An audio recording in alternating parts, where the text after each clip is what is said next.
From ancient times, our ancestors left us a profound reminder. Words cost nothing, so choose them carefully to please one another. A single statement can warm someone's heart, but it can also haunt them for a lifetime. Words can be as light as a cloud, yet sometimes as heavy as a falling stone, leaving a lasting mark wherever they land. That is why the Buddha once taught that a malicious word can cause more harm than a sharp knife. However, a wholesome word can heal the deepest wounds in the human heart. If we reflect deeply, we will see that words are like seeds sown in the soul. When we sow seeds of kindness with compassion, understanding, and forgiveness, those seeds can sprout into sweet fruits, making the listener's life lighter and their heart more at peace. Conversely, sowing bitter, venomous, and harsh seeds is akin to planting thorns in people's hearts, which over time will pierce and prick, causing relationships to fracture and trust to crumble. That is why some people live their entire lives in suffering, all because of a few careless words spoken years ago. If we look back at our lives, we will realize that what we carry with us is not possessions, status, or wealth, but what we have sown in the hearts of others. A kind word can remain in the listener's memory for a lifetime, so when they remember us, they smile with gratitude. But a malicious word can also become a scar that never heals, leaving people still feeling pain when they recall it. Isn't that the paradox of words? They are small, invisible, and cannot be weighed or measured, yet they possess the power to change a person's destiny. Speaking a lot is sometimes not as good as speaking little. Speaking little is sometimes not as good as speaking at the right time. But for words to become a light, for words to nourish ourselves and others, we need to learn to cultivate from the roots. Cultivation is not just in the mind, but also in the mouth. Many people are kind-hearted, but lack control in their speech, preventing the goodness within from spreading outward. Some people's minds are not yet at peace, but they know how to stop at words, keeping their speech pure. Thanks to this, their minds gradually become clear again. So, when we embark on this journey, let's ask ourselves, will the words I'm about to say make someone happier, more at peace, or help them suffer less? If so, speak with sincerity and love. If not, sometimes silence is the most precious gift we can give. Life is short. No one knows what tomorrow will bring. But in every moment of the present, we can choose to sow a wholesome seed with gentle, self-loving words. Then, not only will others be healed, but we ourselves will also feel peace. Because deep down, we know we are contributing a little light to life. There is an old saying that misfortune often springs from the mouth, just as happiness can be nurtured by words themselves. In daily life, people sometimes think that by talking a lot, they will get attention and be respected by others. But in reality, talking too much not only fails to make us more important, but sometimes plants seeds of fatigue, aversion, and even creates gossip, harming ourselves and others. Talking a lot is not as good as talking little. Talking little is not as good as talking at the right time. This is truly an art of living, a way of cultivation that not everyone understands early on. When people talk a lot, they often easily utter careless, unintentional words spoken without thought. In a moment, those words can hurt others. Words are light as wind, but can be sharp as a knife. Just one sentence can crack a relationship, making close bonds distant. The more a person talks, the harder it is to control every word that comes out of their mouth. And when the mouth overpowers the mind, we easily fall into the trap of creating negative karma for ourselves. That's why there's a saying, knowing when to speak is precious. Knowing when to be silent is wise. Some people in life create trouble for themselves by the habit of talking too much. They may be skilled communicators, quick-witted, and considered lively. But that liveliness often becomes a thorn in others' eyes. Listeners feel tired, no longer want to talk, and an invisible distance begins to form. In contrast, those who know how to listen, how to moderate, speak little but profoundly, are often respected. For such people, every word carries weight, makes others pay attention, and remember. That is the clear difference between someone who knows when to stop and someone who talks incessantly. Just a short sentence can make people's hearts settle down. Talking a lot doesn't necessarily make us loved, but silence at the right time earns people's respect. In a small alley in the countryside, there is a story about Mrs. Two, a neighbor famous for her quick tongue and tendency to gossip. Every afternoon, as the sun began to set, she would gather with a few other women from the neighborhood at the end of the alley. They would talk about everything under the sun.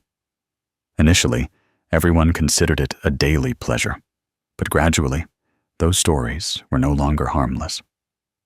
Mrs. Two enjoyed adding embellishments. Sometimes she would only half hear something, but retell it as a different story, adding color and flavor. Once, she overheard a young couple in the neighborhood arguing about money. The matter was just a small conflict. But when retold by her, it became a major dispute. The husband was cheating, the wife was unreasonable, and the family was about to break apart. The rumor spread quickly, causing the couple immense suffering, their parents worry, and neighbors to gossip.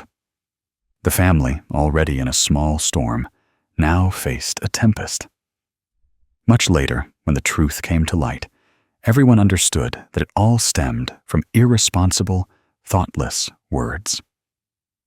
Mrs. Two, from being someone everyone knew and felt close to, became an object of avoidance.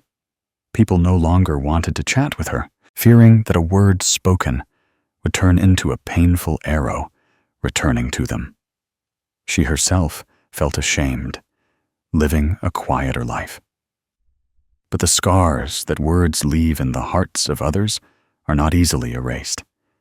That is the price of talking too much without moderation. A word can build, a word can destroy. Just one sentence is enough to disturb people's hearts. The lesson learned from this story is very clear. Talking a lot doesn't make people respect you. Sometimes it makes you the source of gossip. The person who knows how to control their mouth, speaks little but means much, benefits others, and has a deep heart, is the one who is cherished. Speaking little does not mean absolute silence, but knowing when to stop, knowing which words are worth saying, knowing how to maintain purity in every sentence uttered. Speaking little is a way to preserve the mind, preserve blessings, and preserve people's hearts. Talking a lot shallowly is empty. Talking little but profoundly is full. There is a simple way of cultivation in life that anyone can practice. That is, whenever we want to say something, try to pause for a breath. Inhale deeply and exhale slowly. In that brief pause, ask yourself, are the words I am about to say truly necessary? Will they benefit the listener? Will they hurt anyone? If the answer is no, then keeping silent is an act of kindness. Try a day of speaking less, a day of listening more. Let others share. Open your heart to receive instead of rushing to speak. You will find your mind calm, your intellect clear, and gossip gradually fading away.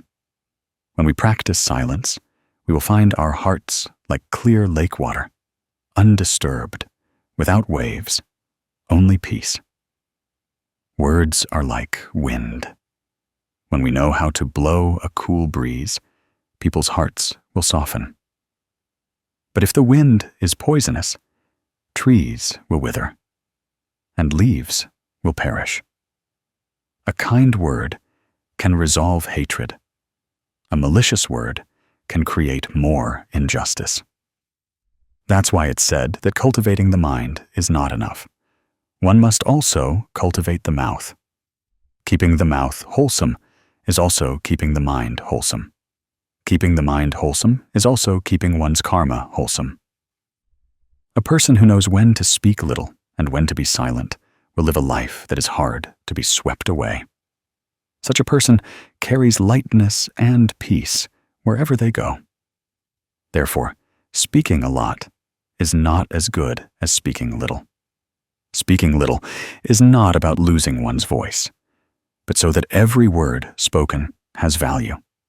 Speak little to keep the mind clear, to keep the heart at peace. Speak little to listen to others. Speak little to sow good connections and accumulate blessings.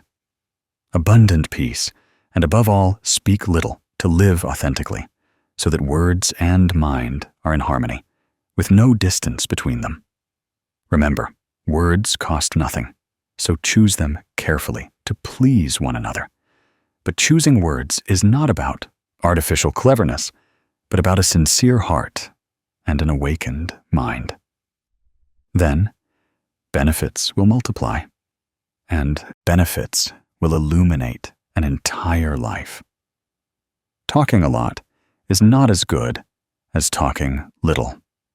The person who knows when to stop speaking will preserve their mind.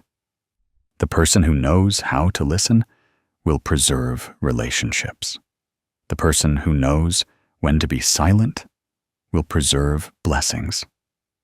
That is the art of living, wisdom, and a path of cultivation that anyone can begin today. There is an old saying that a word spoken at the right time is more precious than 1,000 meaningless words. Some people live their entire lives, sometimes uttering millions of sentences, but only a handful truly touch people's hearts, resolve suffering, and bring peace. These can be counted on one's fingers. People often think that talking a lot is the only way to express themselves, to prove their intelligence and knowledge. But the truth is different. Sometimes talking a lot only creates more trouble, makes others uncomfortable, and puts oneself in difficulty. Words are not valued by quantity, but by being timely, at the right moment, and attuned to the listener's mood. Sometimes, a short, gentle word can calm an entire storm.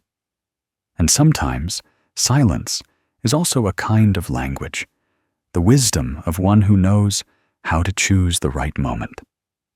Therefore, speaking little is not enough. Words only have value when spoken at the right time. In daily life, we often encounter familiar scenes in families.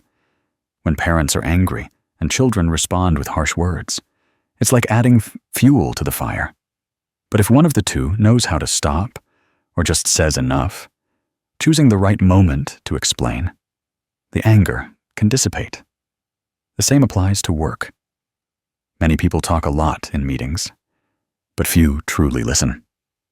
Others speak little, just observing in silence.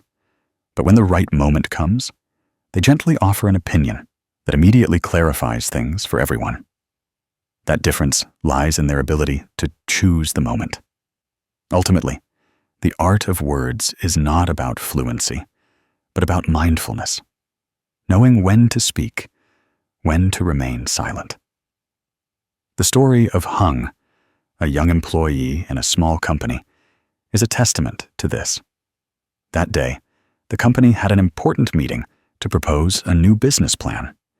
The atmosphere in the meeting room was extremely tense because everyone wanted to defend their own opinion. Some argued for heavy investment to expand the market. Others feared risk and wanted to play it safe. Words intermingled, sometimes even turning into arguments, with no one willing to yield.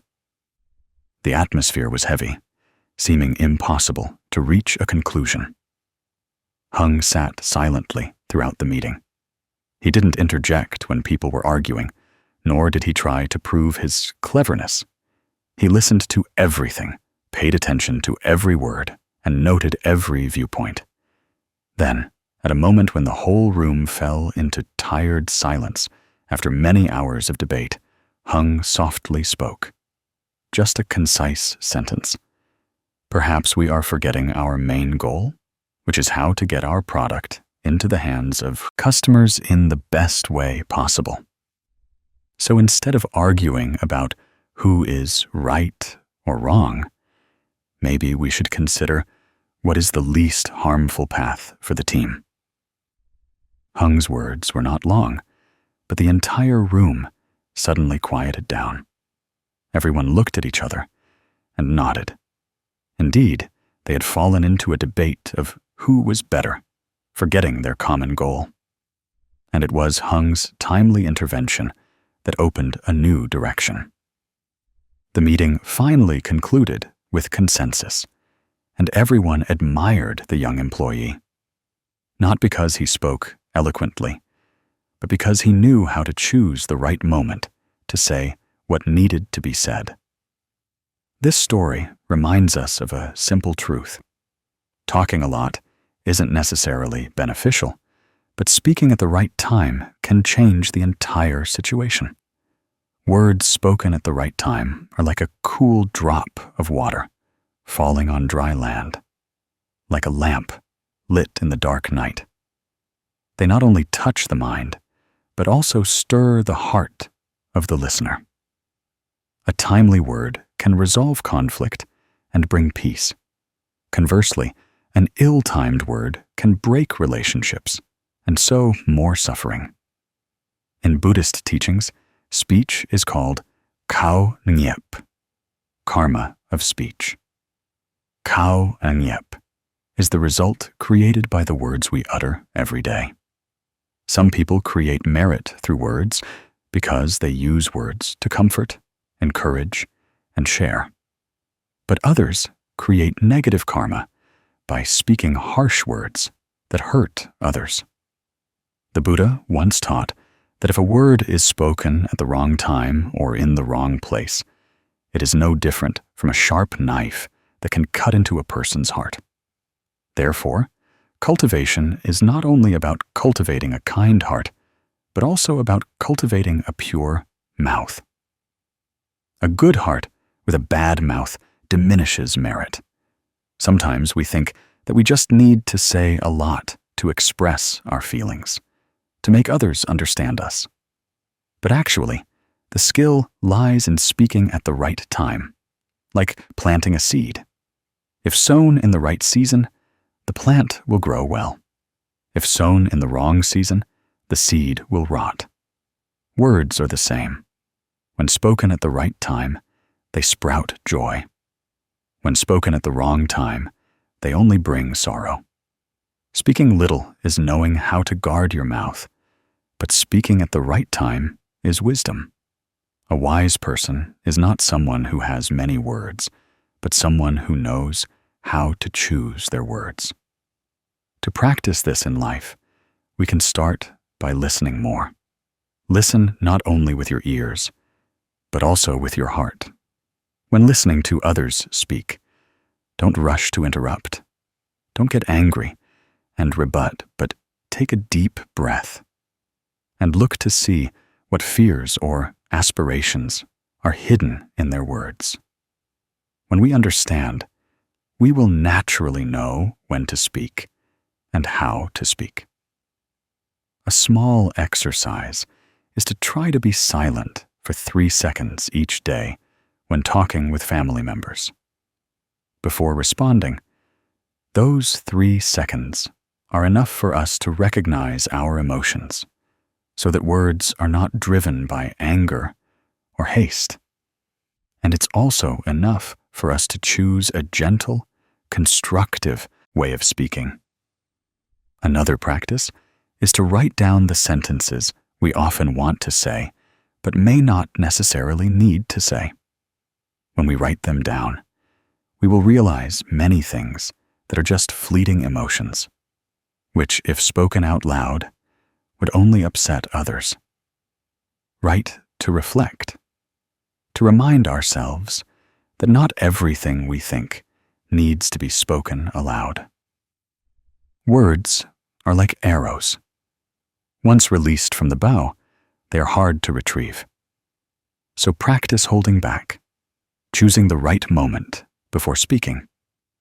In a family, if there is disagreement, try practicing filial piety by listening to parents, siblings, and spouse first. Instead of reacting quickly, wait for emotions to settle down before gently expressing yourself. Sometimes just saying, "I understand, let me think about it more," is enough to calm parents' anger. Sometimes just saying, "I know you're sad, I'll try to listen," is enough to make a marital relationship warmer. Few words, but at the right time, can mend relationships. Looking more broadly, in society, many conflicts, disputes, and wars all start from ill-timed words. A nation only needs one hot-headed leader to say one wrong word during a dialogue to cause turmoil. Conversely, a person who skillfully chooses words at the right moment can preserve peace for an entire nation. Small in the family, large in society, words always play a crucial role. So, cultivating the mind is not enough. One must also cultivate the mouth. When we know how to speak at the right time, we bring peace to ourselves and to others. And at that very moment, we are sowing a wholesome seed in our hearts. When listeners are comforted by us, their suffering lessens. When we speak at the right time, our hearts feel less regret. Every timely word is an incense stick offered to life. Every ill-timed word is a wound deeply carved into people's hearts. So the choice is ours. We can remember a short sentence. Talking a lot is not as precious as talking at the right time. Because a timely word can resolve conflicts, preserve harmony, alleviate suffering, and bring joy. And that is also the cultivation of a person who lives in mindfulness.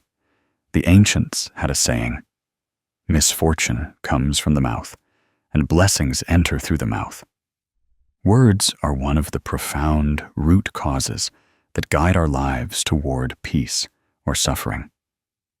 Some people perform many good deeds throughout their lives, but simply because they don't know how to control their words, create much gossip, damage family ties, and sow seeds of resentment.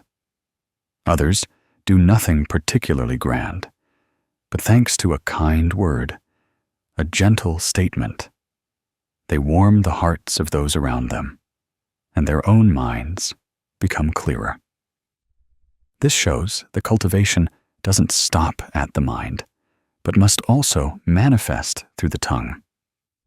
If the mind is kind, but the words are harsh, that kindness is overshadowed, and merit is not preserved intact. We often think that as long as we are kind-hearted and don't harm anyone, that's enough. But in reality, that kindness must be reflected through our daily words, because words are a mirror reflecting our inner self. As the mind is, so the mouth will speak. If the heart is full of worries and irritation, it's hard to utter sweet words. If the heart is full of love, words will naturally be gentle and benevolent. There are times when we rationalize that we are angry, but actually have no ill will in our hearts. But ask yourself, does the listener see your heart? Or do they only hear the words you utter? A harsh sentence can carve a deep wound, no matter how much you explain afterwards. So, to cultivate fully, we need not only a kind heart, but also to cultivate a wholesome mouth. The story of Ms. Mai is a very clear example. She was a diligent temple-goer. Every weekend, she could be seen in her Buddhist robes, chanting and reciting the Buddha's name. Anyone looking at her would think she was a devout Buddhist. But at home, she often had a quick temper. If her children were a little careless, she would scold them, sometimes with harsh words. Her youngest child once burst into tears, saying, "Mom goes to the temple and teaches people to be kind. So why do you talk to me like that when you come home?" That sentence was like a knife piercing her heart. For the first time, she felt confused, because indeed, at the temple, she lectured others about kindness and compassion, but she couldn't practice it with her own children. She suddenly understood that the kind heart within her was not enough, because her words were still sowing deep negative karma. From that day on, she tried to stop whenever she wanted to scold. It was difficult at first, because the habit was deeply ingrained. But each time she was about to utter harsh words, she remembered her youngest child's innocent remark and reminded herself that she was creating negative karma with her mouth. She was hurting the very child she loved. Gradually, she learned to control herself. From scolding harshly, she learned to take a deep breath and then speak more gently. Strangely, as her words softened, her children argued less, disobeyed less, and the family gradually became more harmonious. And she understood the Buddha's teaching even more clearly. Cultivation is not just in the mind, but also in the mouth. Ms. Mai's story makes us realize a paradox in life. Many people go to temples, read scriptures, and chant. But when they step out into daily life, they still speak gossip, complain, and criticize. They think that as long as their heart is not malicious, their words don't matter. But in reality, it is words themselves that directly sow karma. The listener only receives the words. They don't see the heart. A malicious word, a harsh remark, is enough to cause pain. And that pain will then become karma that returns to us. Because karma spares no one. In Buddhist teachings, the mouth is one of the 3 gates of karma, called the Tam Nangip, 3 karmas: body, speech, and mind. Mind is the intention, body is action, and speech is words. If the intention is good, but the speech is harsh, it is no different from sowing good seeds and then watering them with poison. The plant may sprout, but will wither quickly. A good mind is the root, but words are the fruit. If the roots are good, but the fruit is bitter, who would want to taste it? Therefore, cultivating the mind is not enough. One must also cultivate the mouth. Practicing this in daily life is not a distant matter. We can start with small exercises. Whenever we want to scold, try to breathe deeply 3 times before speaking. Just 3 breaths will somewhat calm our mind, and our words will become less harsh. We can also practice writing down the words we often blurt out, and then reflect on whether those words would hurt anyone. Another way is to recall what we said today before going to bed each night. Did any words make others happy? Did any words make others sad? From there, we gradually learn to adjust. A more profound exercise is to practice filial piety. When we know how to listen to our parents, respect our elders, and be gentle with our children, we will naturally find our words less harsh. Because filial piety gives rise to compassion, and compassion softens words. Let's try to imagine each family member as a delicate flower. If we speak gently, the flower blooms fresh. If we speak harshly, the flower withers. When we are conscious of this, we will naturally want to cherish every word. This life is full of controversy, and a large part of that controversy stems from words. How many relationships have broken down? How many family ties have fractured? How much injustice has accumulated? All because of an unkind word. The wise person is not one who keeps a kind heart hidden, but one who transforms that heart into kind words spoken from the mouth. Because words are the bridge that connects us to others, the thread that maintains harmony. So the lesson we can remember is very concise. Cultivating the mind is not as effective as cultivating the mouth, because a kind heart with a harsh mouth will struggle to maintain that kindness. But a wholesome mouth will nurture a gentle heart. Every word we speak is a seed sown in life. If we sow seeds of peace, our lives will be peaceful and joyful. There is an old adage that a word spoken is like an arrow shot. It never returns. Indeed, once words are uttered, even if we wish to retract them, we can never take them back. They can be as gentle as a cool breeze, soothing the soul, but they can also be as sharp as a knife, cutting into the heart. Words are a double-edged sword. They can save a person's life. They can also destroy a lifetime of connections. The person who knows how to guard their words, how to choose their words, will be blessed. The person who utters careless, malicious words will bring suffering upon themselves. This is karma. Sooner or later, it will return to them. Why are words so important? Because words are the most direct manifestation of the inner self. As the mind thinks, the mouth speaks.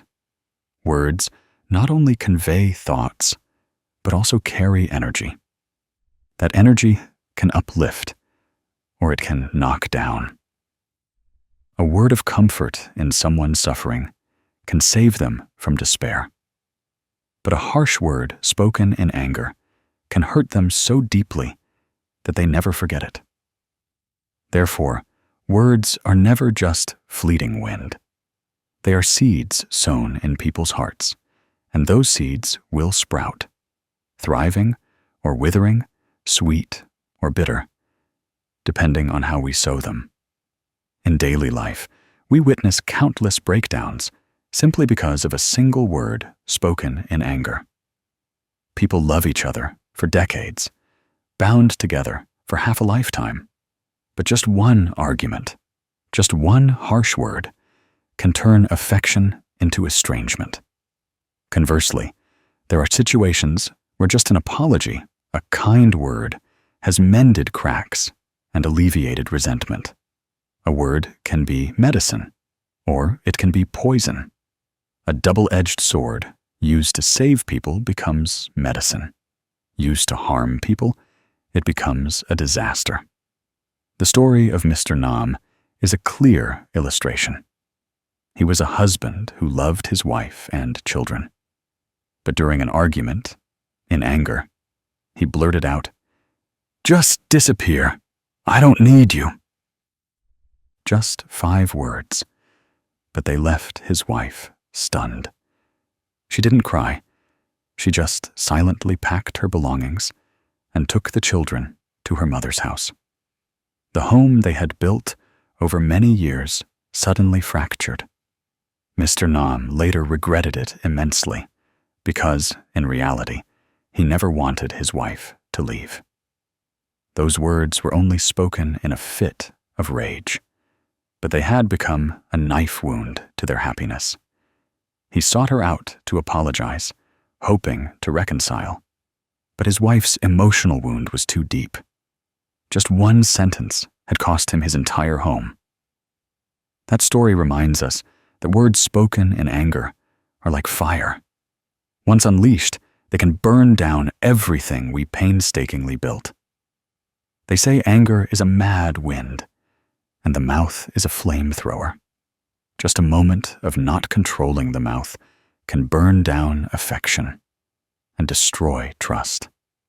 At that point, even with regret and attempts to salvage, the fire has already left ashes. So the wisest thing to do is to guard your mouth in anger. Karma never misses anyone. Words are the cause. Happiness or suffering is the effect. When we sow a harsh word, we are sowing bitter seeds. That bitter fruit can come immediately, as in Mr. Nam's story, where his wife left after one sentence. Sometimes that bitter fruit comes later, when others harbor resentment in their hearts and gradually drift away. Conversely, when we sow peaceful words, words of encouragement, words of inspiration, we sow sweet seeds.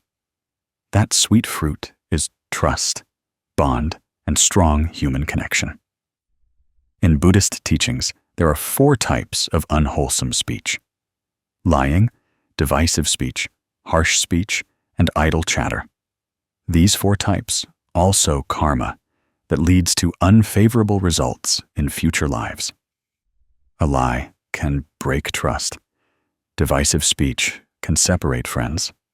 Harsh speech can cause hatred. Idle chatter can waste time and energy. Conversely, truthful speech, harmonious speech, gentle speech, and beneficial speech are the 4 types of wholesome speech. They sow blessings that increase trust, connect family ties, and bring peace. However, knowing is one thing. Doing is another. When anger flares up, it is very difficult to control one's tongue. So how can we guard our words in anger? There is a very simple and effective way: breathing. When anger rises, instead of immediately speaking, stop, take a deep breath, and exhale slowly. Do this 3 times, and the anger will subside somewhat. We can practice this habit daily until it becomes a reflex. In this way, we will speak less at times when we shouldn't. Another way is to practice writing down our emotions. When upset, instead of arguing, we can write down what we want to say on paper. After writing, read it back and ask ourselves, if I say these words, what will be the result? If we see that it will only cause more pain, it is best not to say it. Writing serves as a way to release anger without letting poisonous words escape. We can also practice visualization. Imagine words as a knife. Before speaking, ask yourself, will this knife sever relationships, or will it trim them beautifully? If you see it as too sharp to cause pain, then hold it back. Only when you are sure your words are wholesome should you utter them. Another exercise is to practice filial piety. When we respect our parents, love our children, and honor our spouses, we naturally become cautious with our words, because we know that the people we love are the most vulnerable. A gentle word to a loved one is more precious than 100 eloquent words to a stranger. Always remember, the people in your home are your greatest field of merit. In life, we may not be rich or powerful, but if we know how to choose our words, we can make our lives harmonious. A kind word is a lamp that shines in the night. A malicious word is a fire that burns down a forest of merit. The ancients taught that words cost nothing, so choose them carefully to please one another. This isn't to encourage us to live disingenuously, but to live with compassion and understanding. So the simple lesson we can remember is that words are a double-edged sword. They can save a life, and they can also destroy an entire lifetime. A wise person is one who knows how to guard their words in anger, who knows how to use words to sow blessings, not to create negative karma. There is an old saying that yielding one step makes the sea vesta and the sky high. Just one step back, and the horizon changes completely. A person who knows how to endure and let go will find their heart wide open. A person who clings to winning will find themselves increasingly narrow, living an increasingly exhausting life. This shows that not everything needs to be argued about. Not every moment requires determining who is right or wrong. Talking a lot isn't necessarily good, and talking little isn't necessarily wise. But sometimes silence at the right time and letting go at the right place is true wisdom. Someone asked why one should let go. Because this life is inherently short. Why argue so much? There are some battles where winning the argument doesn't necessarily mean truly winning. Because you might win with words, but lose an affection. Gain an advantage, but lose peace. You might enjoy a moment of triumph, but lose a lifetime of serenity. Conversely, there are times when we are willing to take a step back. We lose something small, but keep something great. We might lose an argument, but keep someone's goodwill. We might lose a small thing, but keep our inner peace. That is the art of letting go. Humans inherently like to assert themselves, to affirm their ego, to speak out, to prove they are right, to make others acknowledge them. But the more you try to prove yourself, the more likely you are to clash. Because everyone has their own reasoning in life. Your reasoning may not necessarily be theirs. Arguments ultimately only make two egos clash, and both end up hurt. The truth rarely becomes clear through arguments, but people's hearts are easily fractured. Therefore, a wise person is not someone who knows how to speak eloquently, but someone who knows when to be silent.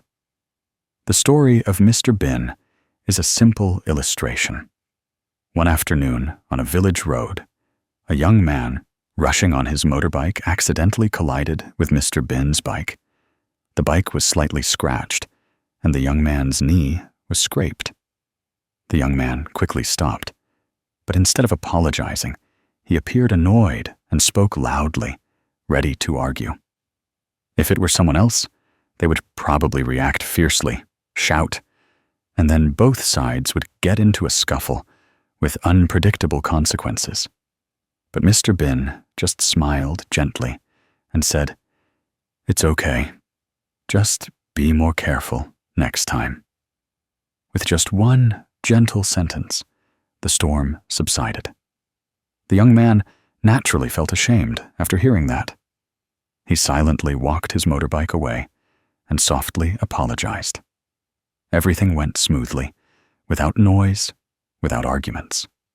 If Mr. Bin had insisted on winning the argument, that village road would have been filled with the noise of a quarrel, and it could have turned into an unpleasant incident.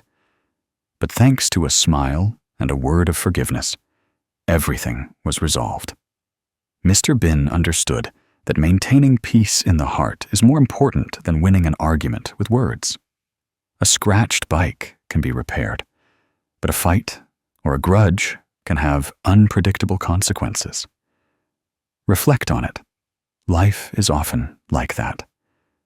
How many big problems become small, and small problems disappear simply because of a single word: patience.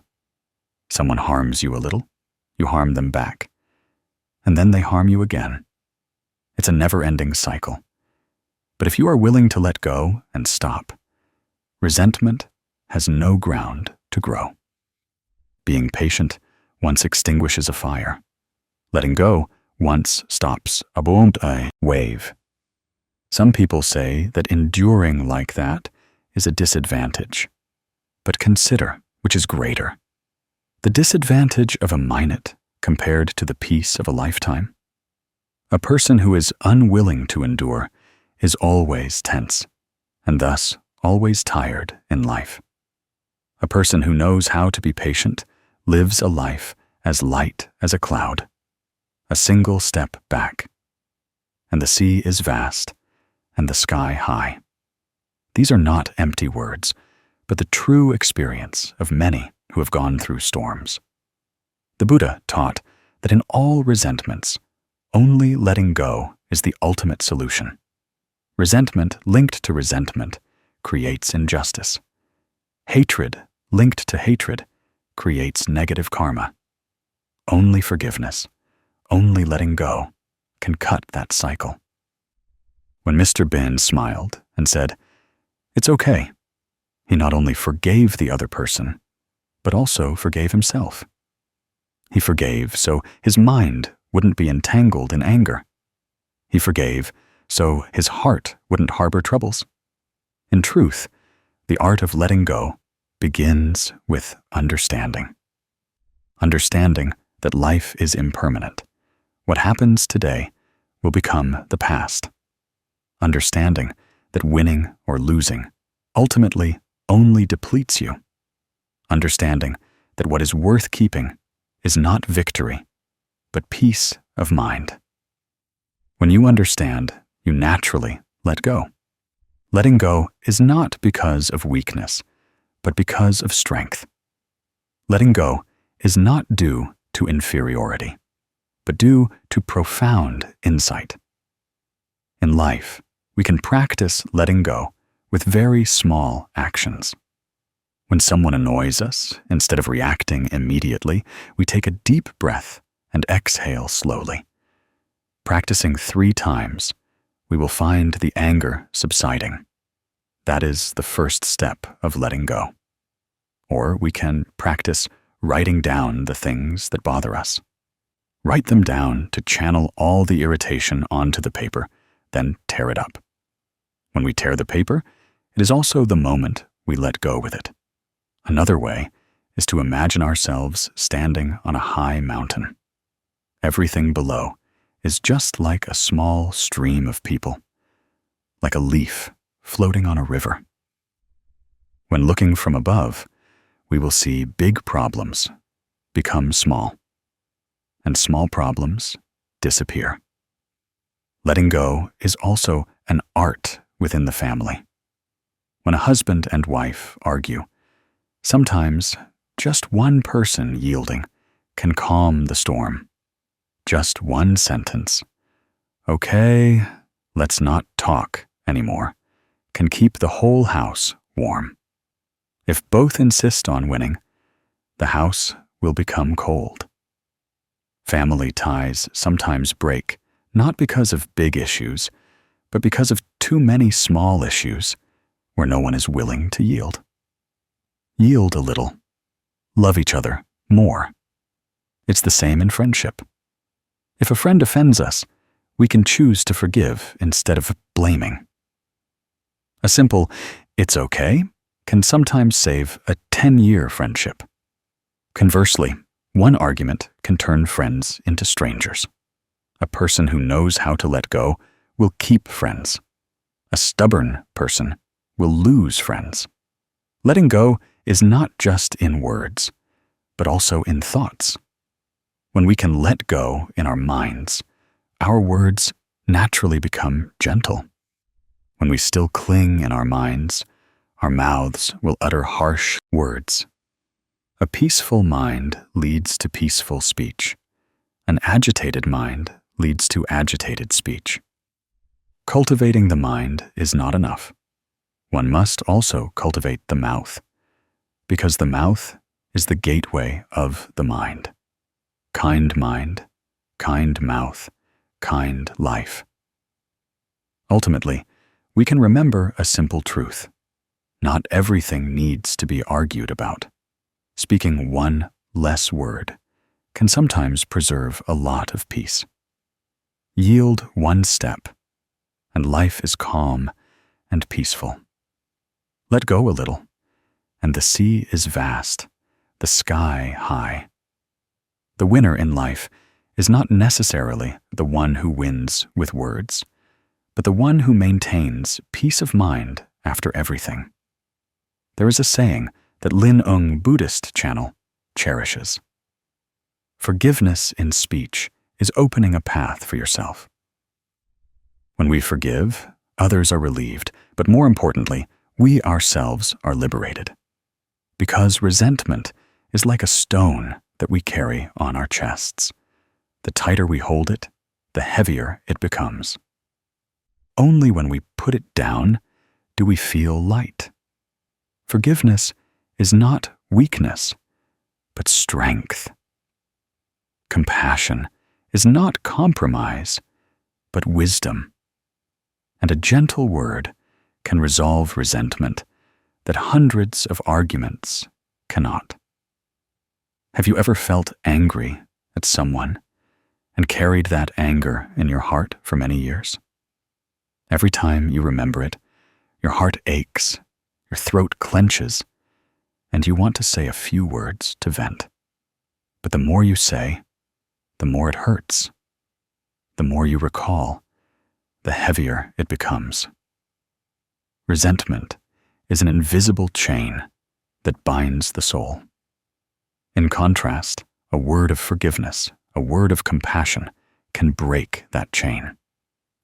Words of forgiveness are like cool water, nourishing dry land. The withered is revived, the cold is warmed. The story of Ines Lan is a simple illustration.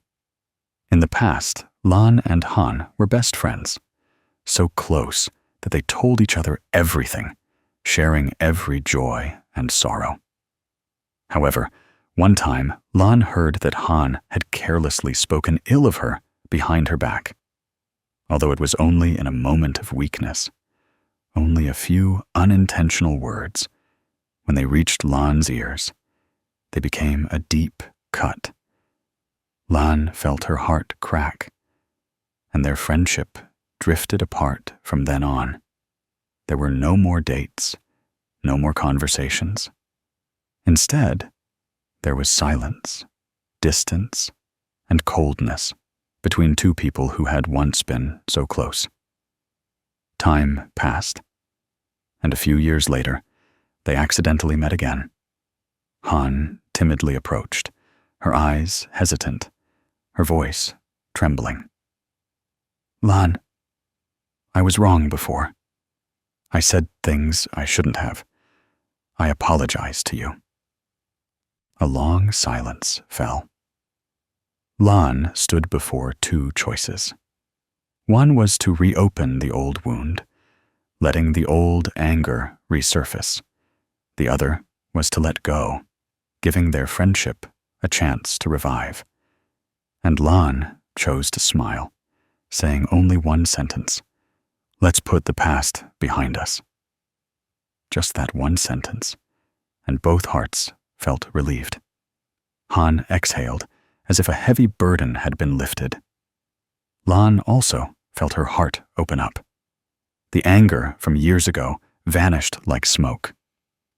From then on, they reconnected, even stronger than before, because they understood that true friendship is not about never having cracks, but about being able to forgive each other. When cracks appear, compassion is the glue that mends, and a word of forgiveness is sometimes stronger than 1,000 words of blame. If Lan had chosen differently that day, if she had brought up the old story, if she had poured out all her pain, they might have been separated forever. But Lan chose compassion, and that compassion was first and foremost for herself. Because when she said, "Let's put the past behind us," Lan not only forgave Han, but also forgave herself. She forgave her heart from carrying more resentment. She forgave her soul from enduring more bondage. Forgiving others is liberating yourself. You see, compassion is not weakness. Weakness is when we dare not let go of anger. Weakness is when we let hatred control our souls. But compassion is daring to open your heart, daring to overcome your ego to preserve affection. That is wisdom, an understanding that life is impermanent, and all anger will eventually fade. Only love remains. Compassion means holding on to what lasts, letting go of what is fleeting. In Buddhist teachings, forgiveness is a virtue. When we let go of resentment, our minds expand. When we speak with compassion, our karma lightens. A gentle word can melt a block of ice. A forgiving sentence can open a new path. Who in life has never made a mistake? We too have made mistakes. Others too have made mistakes. If we hope to be forgiven, then the other person hopes for the same.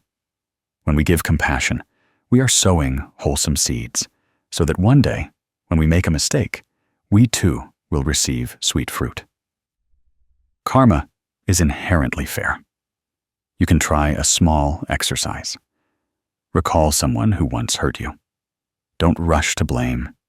Don't rush to be angry. Take a deep breath and exhale slowly. Place your hand on your chest and silently say, "I forgive them, so my heart can be at peace." Repeat 3 times, and you will feel a strange lightness.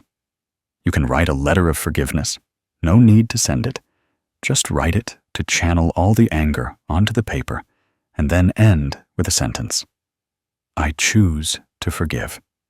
When you fold the letter, you have closed an old chapter in your life. Forgiveness is also a way of practicing filial piety. With parents, sometimes we don't feel compatible. Sometimes we get angry because of harsh words. But if we know how to be compassionate, we will feel lighter. Parents are also just human, and they too have moments of weakness. Forgiving parents is also loving ourselves. In a family, if siblings say careless words to each other, a word of forgiveness can keep the whole house warm. In love, if one of the two knows how to be compassionate, love will have a chance to overcome challenges. Compassion is the key that opens the door to happiness. Sometimes, forgiveness is not just about forgiving others, but also about forgiving ourselves. There are past mistakes for which we blame ourselves, torment ourselves. The more we blame, the more it hurts. The more we torment, the more we suffer. But when we tell ourselves, "I forgive myself," then we are truly free. No one in this world is perfect. Knowing how to admit mistakes and forgive yourself is also part of wisdom. Compassion for others and compassion for ourselves. That is true fulfillment. Let's remember a simple truth. Forgiveness in speech is not weakness, but strength. Compassion is not loss, but gain. Gaining peace of mind, gaining freedom of soul. A gentle word can resolve hatred. A forgiving sentence can open up an entire new horizon. The person who knows compassion is truly strong. People often say that wise people speak little, but listen a lot. The more we mature, the more we realize that words don't necessarily solve problems, but listening can heal many wounds in the heart. There are times when the person opposite us doesn't need our advice, our rebuttal, or our instruction. They just need a shoulder, an understanding gaze, a compassionate silence.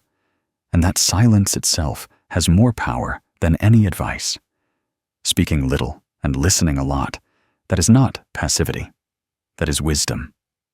In life, we are accustomed to interrupting, cutting off, expressing our opinions.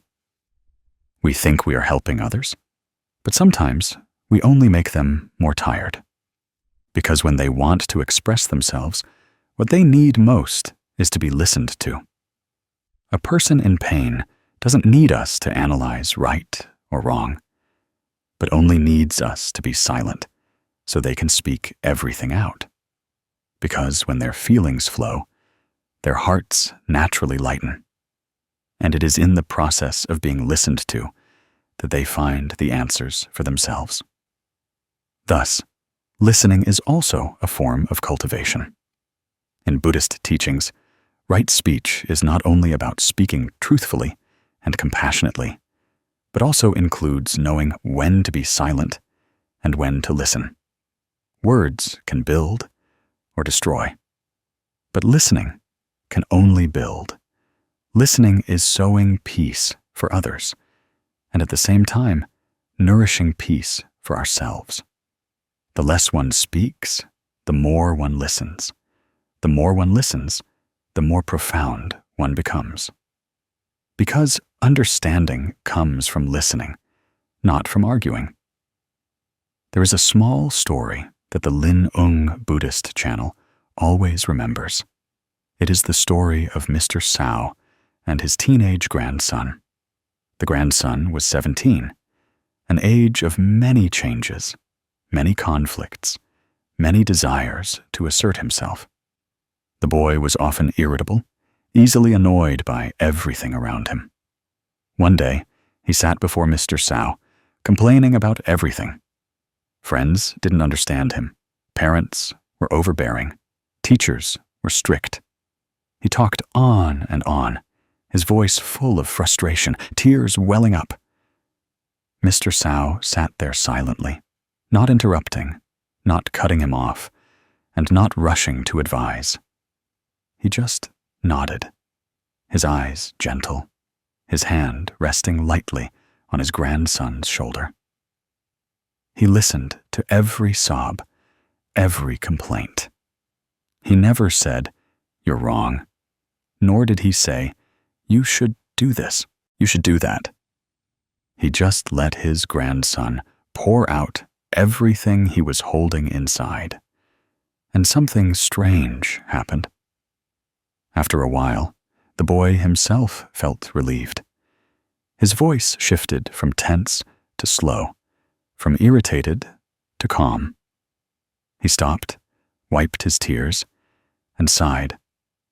Actually, thinking about it, I guess I was a bit too much.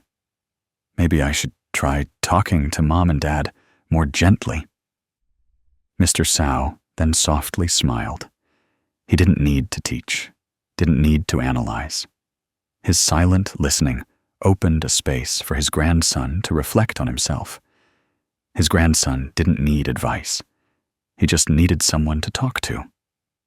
And thanks to someone listening, he found his own solution. You see, sometimes we think we have to talk a lot, analyze thoroughly. But in reality, what others need is just to be listened to. Like a rushing river, if we try to build a dam to stop its flow, the water will rise and break the banks. But if we let it flow, the river will return to peace. The human heart is the same. When listened to, their souls restore balance. In every family, listening is the connecting thread. Parents are often anxious when their children complain, so they quickly interrupt with advice. But try listening to your child completely once, without interruption, without judgment. You will see that the child gradually calms down, and then they themselves will find the answer. In friendship, too, when your friend is sad, sometimes a nod, a silent hand squeeze, is more valuable than 100 pieces of advice. And in love, if two people know how to listen, how to be silent at the right time, that love will become enduring. You can try a small exercise. Next time someone wants to confide in you, practice silence. Don't rush to interrupt. Don't rush to think you have to respond. Just look at them with gentle eyes. Listen to them completely. Let them speak until they have nothing left to say. Then you will realize something miraculous. The other person will feel lighter, and you will also find your mind clearer. Or you can practice listening to yourself. Sit down, close your eyes, listen to your breath going in and out. Listen to your heartbeat. Listen to the thoughts running through your mind. When we know how to listen to ourselves, we can truly listen to others. Today's world is too noisy. Everyone wants to talk, but few are willing to listen. People jostle to speak, but miss the art of listening. Those who talk a lot get tired. Those who listen little suffer. Only those who speak little and listen a lot find peace. Because talking a lot leads to loss. Listening a lot leads to gain. Talking a lot creates more arguments. Listening a lot sows more understanding. Listen to understand, not to rebut. Listen to care, not to win. A person who knows how to listen is a person who sows seeds of peace in the hearts of others. And in sowing peace, they also reap peace. Listening is a form of compassion, a way of practice. The person who speaks little but knows how to listen is truly a wise person. So remember this saying, speak little to preserve peace. Listen a lot to sow peace. The ancients had a saying, misfortune comes from the mouth, and blessings enter through the mouth. In life, people's wins and losses are often not about talent or intellect, but about how they guard their words. A word can uplift others, or it can crush them. A word can open a wholesome path, or it can sow more resentment.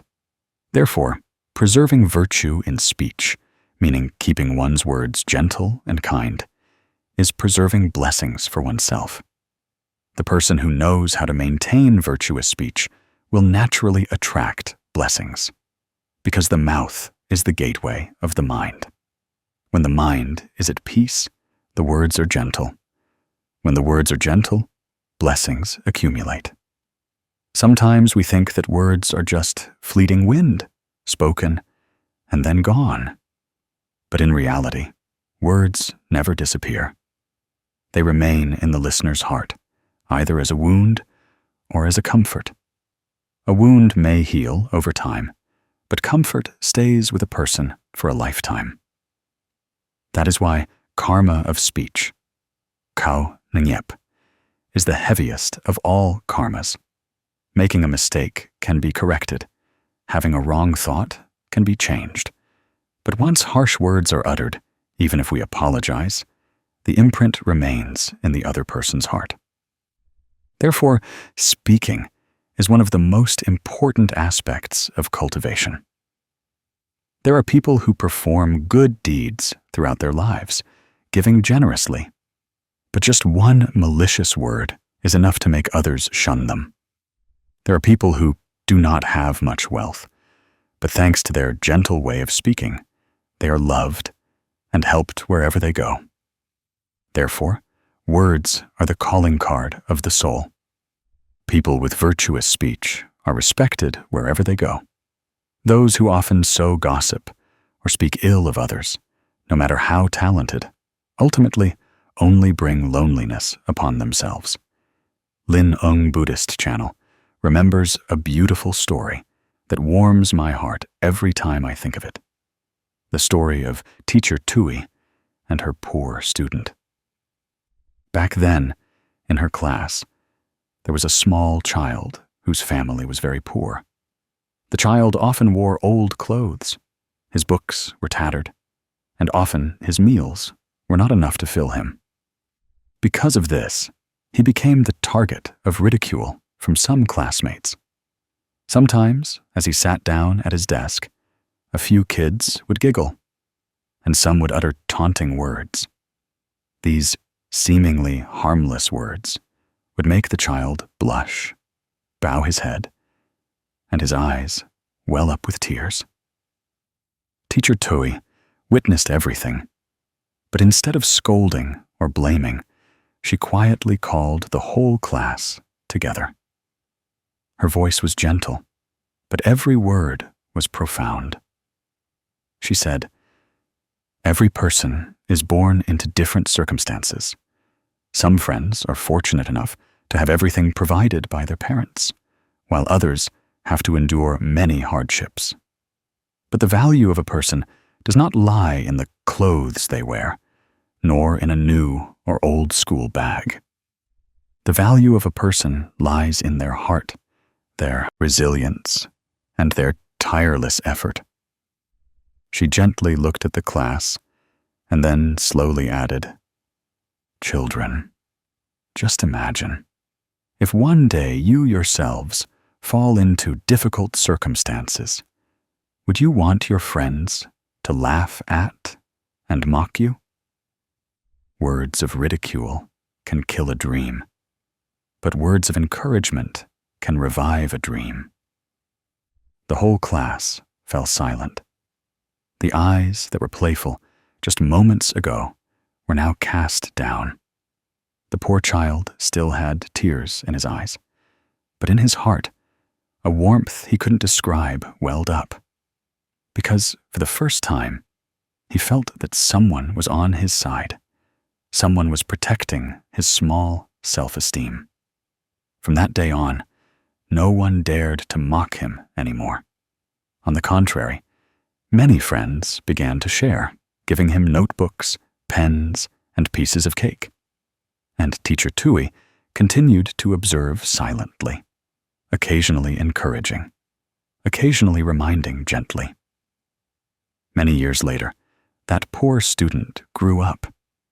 With perseverance and resilience, he overcame poverty and became a successful person. In a gratitude meeting, when people asked him who had the greatest influence in his life, he tearfully said it was Teacher Tui. Not because she taught him more letters than anyone else, but because she taught him a lesson about self-esteem, about human value. And above all, she used gentle words to protect him in front of the whole class. He carried her words from that year like a light throughout his life. You see, one word of criticism can hurt someone forever, but one word of encouragement can uplift a life. Virtuous speech is not just about refraining from harmful words, but also about knowing how to speak kindly.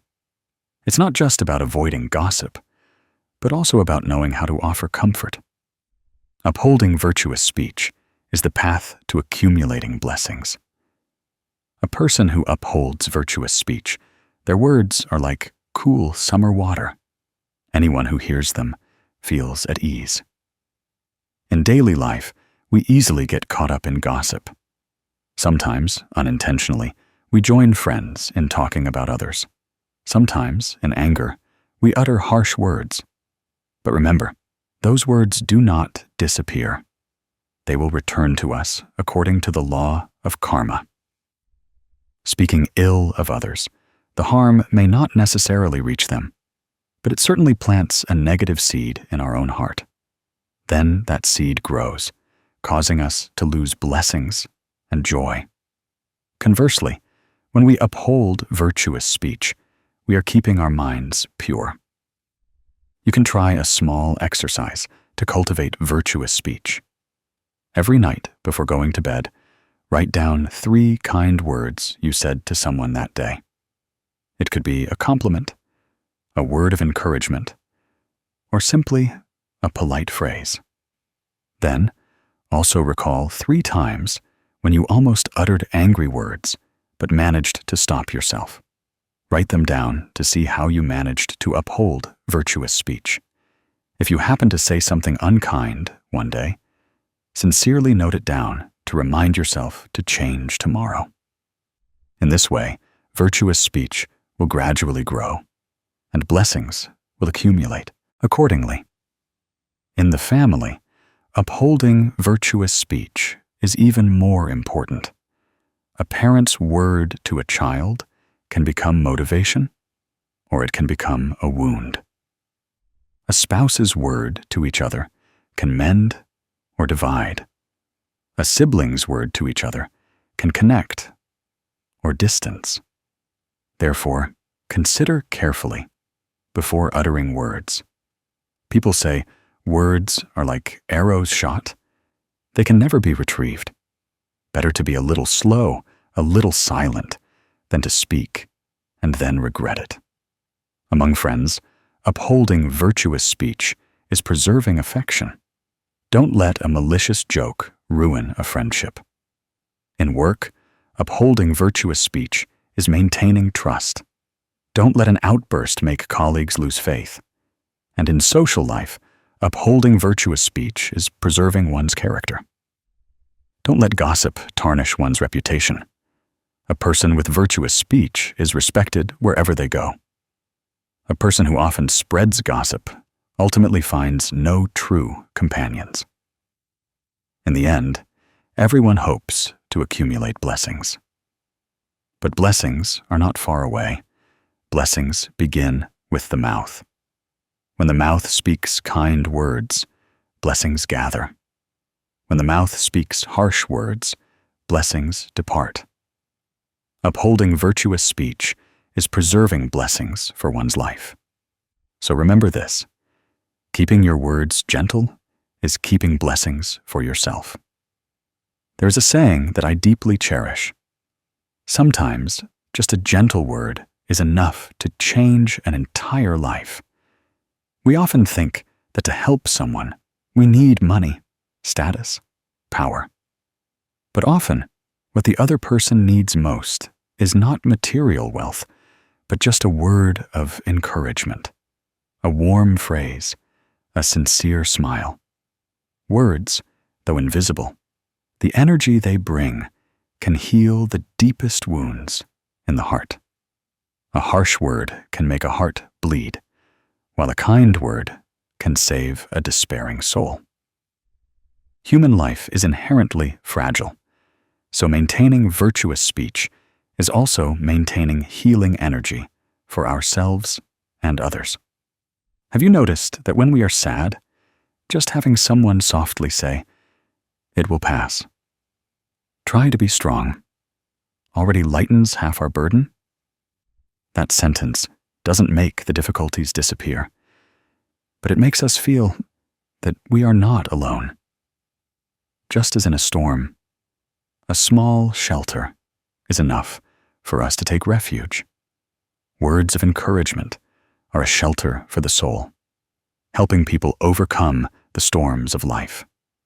A compassionate person will always know how to use words to uplift, not to bring down. A wise person will choose the right time to speak. Choose the right way to advise, so that the listener doesn't feel pressured, but feels comforted and understood. There is a story I want to tell about Ms. Hoa and her neighbor, Mr. Tuan. This story is simple, but every time I think of it, I find it truly beautiful because it shows us the healing power of words. Mr. Tuan was originally a kind, hard-working man, but unfortunately, his business suffered many failures. Debts piled up, his family was in turmoil, and friends drifted away. From an energetic, cheerful person, he gradually became quiet, often sitting alone, his eyes filled with sureness. People in the neighborhood began to whisper. Some felt sympathy, others scoffed. But it seemed what he received most was distance. Because how many people want to be close to someone who is always sad or thinks negatively? Only Ms. Hoa, his next-door neighbor, maintained a different attitude. She was not wealthy and could not help him pay his debts. But every time she saw him, in the yard or on the street, she always smiled. She often said very short sentences, but full of human kindness. "It will pass. Keep trying." Or, "Everyone experiences failure. Don't get discouraged." Sometimes she would just nod and smile gently, her eyes seeming to say, "You're not alone." At first, Mr. Tuan didn't pay attention. To him, those words were just casual greetings. But gradually, as he repeatedly experienced those moments, something within him began to change. In those dark days, he often thought that the whole world had turned its back on him. But Ms. Hoa's consistent presence sowed a seed of faith in him. He realized that there were still people who didn't criticize him, didn't shun him, still people who looked at him with warm eyes. And then, from those simple words of encouragement, he began to regain his strength. At first, it was just tidying up his house. Then he gradually went out more, making an effort to reconnect with a few old friends. Then he decided to find a new job, modest but stable. Many years later, when his life had gradually stabilized, Mr. Tuan once confided that it was Ms. Hoa's concise words that kept him from giving up in moments of despair. Without them, he might have lost himself. What he remembered most was not material help, but those small but loving words of encouragement. Ms. Hoa had only unintentionally sown a wholesome seed, but that seed had sprouted and become an entire garden of faith in Mr. Tuan's heart. This story shows us that sometimes just a kind word can save a person from the darkness of suffering. A word of encouragement can make a despairing soul shine again. Words are healing energy. They not only soothe wounds, but also give others the strength to rise again. You see, in this world, everyone has to go through their own suffering. Some suffer from love, some from money, some from illness. We cannot erase all their suffering, but we can give them a little energy to overcome it themselves. And the simplest way is to use kind words, a word of advice, a word of comfort, a smile sometimes more precious than gold or silver. If you want to cultivate this habit, you can try a small exercise. Every morning before leaving home, tell yourself that today you will offer at least 3 words of encouragement to 3 different people. They don't have to be grand words. It could just be telling your child, "Mom and Dad believe you can do it," or telling a colleague, "You're doing great," or telling a stranger, "Have a peaceful day." Afterwards, when you get home, remember what seeds you sowed that day. Gradually, you will find that you not only bring joy to others, but also experience peace yourself. Another exercise you can practice is to breathe and smile. When you feel upset, instead of uttering harsh words, stop. Take a deep breath. Exhale slowly and smile. In that moment, imagine yourself offering a gentle word. By practicing this, you will find yourself less irritable, and the words you speak will be softer. That is how you heal yourself before healing others. A wise person is not someone who talks a lot, but someone who knows how to speak at the right time with the right words. A compassionate person is not someone who just thinks kindly, but someone who knows how to express it with warm words. Words, if uttered from a loving heart, will have immense healing power. Remember that no one knows how much suffering the person opposite you is carrying in their heart. Some people smile and talk outwardly, but are full of tears inside. Some people appear strong, but are actually very lonely. Therefore, when we offer a word of encouragement, we are giving them a life buoy to hold on to in the turbulent currents of life. A gentle word can be the only light in their darkness. Everyone in life hopes to find healing, and miraculously, we don't need to do anything grand.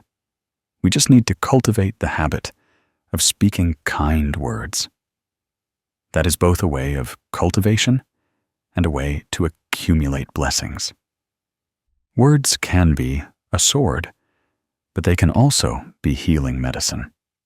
Words can cause division, but they can also connect love. Words can kill faith, but they can also revive hope. The choice of which way to use them is ours. So remember this: a word of encouragement can save an entire soul. There are times when words are like fire. If used at the right time, they warm people's hearts. But if uttered in anger, they can burn down an entire home. Therefore, our elders often taught that sometimes silence is golden. But here, golden is not for hoarding or showing off, but for wisdom, for shrewdness in dealing with people. Silence is not cowardice, nor is it weakness, but knowing when to take a step back to maintain harmony, to maintain peace of mind. The person who understands when to be silent is a person of profound wisdom. A word uttered in anger can sometimes take a lifetime to mend. But by knowing when to be silent once, we can preserve family ties, preserve peace. Therefore, sometimes silence is a type of speech, but it is speech from the heart. When we are attacked, our instinct often makes us want to refute immediately. But the more we argue, the more words are exchanged, the more the fire of anger flares up. The more we explain and justify, the deeper the hurt becomes. However, when we know when to be silent, when we choose to stop, that tense atmosphere will gradually subside. It's like when water is boiling. If we add more heat, it will boil furiously and spill over. But if we turn off the stove, the water will slowly cool down. Silence is turning off the fire of argument, giving people's hearts a chance to calm down. And in that calm, wisdom has a chance to speak. Lin Buddhist channel wants to tell you a short story about Mr. Fong at a family dinner. That day, the whole family gathered, but the joy didn't last long. His parents began to argue about money. The father blamed the mother for extravagant spending. The mother was irritated, saying the husband didn't care about his wife and children. Then his younger brother interjected with harsh words. The whole dinner table suddenly became noisy and heavy. Everyone was angry.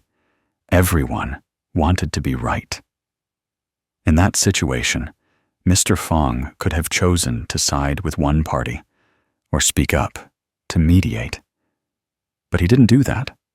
He just sat silently, slowly picked a piece of food for his parents, and smiled gently.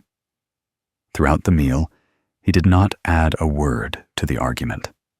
An outsider might think he was indifferent, but in his heart, he understood that if he added one more word, the fire would grow larger.